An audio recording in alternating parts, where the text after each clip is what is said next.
కాలం బ్రతుకుతాడు, 60-70 సంవత్సరాల కాలం బ్రతుకుతాడు. మరి తదనంతరం అయిపోయిందా జీవితం? అప్పుడు కూడా జీవితం ఉంది. ఈ లోకంలో ఉన్నతమైన చదువులు, ఉన్నతమైన గృహాలు, జీవన విధానాలే కాదు, ఈ జీవితం తర్వాత ఈ లోకంలో ఉన్న గృహాల కంటే మంచి గృహం, ఈ లోకంలో ఉన్న సంతోషం కంటే శాశ్వతమైన సంతోషం ఈ లోకంలోని అశాశ్వతమైంది, పరలోకంలో శాశ్వతమైన సంతోషం పరలోకంలో ఉంది. కనుక జీవితం, అసలైన జీవితం ఈ శరీరాన్ని విడిచిపెట్టిన తర్వాత ప్రారంభమవుతుంది. అందుకని ఈ దైవికమైన గ్రంథం, వేదం, లేఖనం ఇలా సెలవిస్తుంది. రోమీయులకు రాసిన పత్రికలో 5వ అధ్యాయము 6వ వచనంలో మనము బలహీనులమై ఉండగా యుక్త కాలమున భక్తిహీనుల కొరకు క్రీస్తు చనిపోయాను అని 6వ వచనంలో ఉంటుంది. అదే 8వ వచనంలో పాపులమై ఉండగా క్రీస్తు మన కొరకు చనిపోయాను అని ఉంటుంది. అదే 5వ అధ్యాయము రోమా పత్రిక 10వ వచనంలో మనము శత్రువులమై ఉండగా ఆయన కుమారుని మరణము ద్వారా మనకు సమాధానాన్ని అనుగ్రహించి పరలోక సంతోషంలో భాగవారం చేశాడు.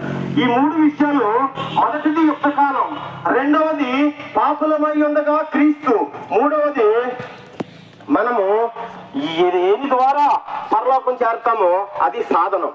మొదటిది రైట్ టైం, రెండవది రైట్ గాడ్, అసలైన సరైన దేవుడు. ముందు మొట్టమొదటిది రైట్ టైం, సరైన సమయం, సరైన దేవుడు, సరైన వాహకం, ఆధారం.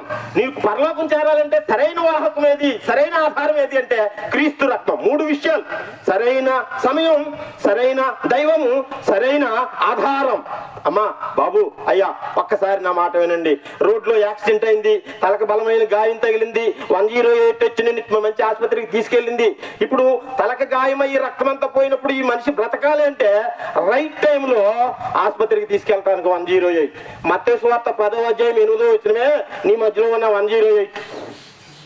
రోగులను స్వస్థపరచుడి వాక్యం. మత్తయి సువార్త 10వ అధ్యాయం 8వ వచనం. 108 అనే అత్యవసరమైన ప్రాణాధారమైన వాహకంగా దీన్ని మించి ప్రభువైన యేసుక్రీస్తు పరలోకం నుంచి ఈ లోకం వచ్చారు. అమ్మా, బాబు, అయ్యా, రైట్ టైం, సరైన సమయంలో ఆ వాహనం రాకపోయినా, సరైన సమయంలో ఉన్నతమైన ఆసుపత్రికి అతను తీసుకుని వెళ్ళకపోయినా రక్తం అంతా పోయి మనిషి చచ్చిపోతాడు. బాబు, అమ్మా, అయ్యా, రక్తం కావాలి ఇప్పుడు, సరైన సమయం. అందుకే యుక్త కాలము అని ఉంది బైబిల్లో. కాలము పరిపూర్ణమైనప్పుడు ఆయన స్త్రీ అందు పుట్టి అని గలతీ పత్రికలో రాస్తుంది. ఆయన మానవధారిగా ఈ లోకానికి వచ్చాడు. ఇప్పుడు సరైన సమయంలో, సరైన వాహనం, సరైన పద్ధతిలో ఆసుపత్రికి తీసుకెళ్తే ఆ మనిషికి వైద్యం జరుగుతూ ఉంటుంది. ఓకే, వెళ్ళాడు. ఇప్పుడు సరైన సమయం తర్వాత సరైన దేవుడు ఎలాగా అంటే మీకు అదే సంభవం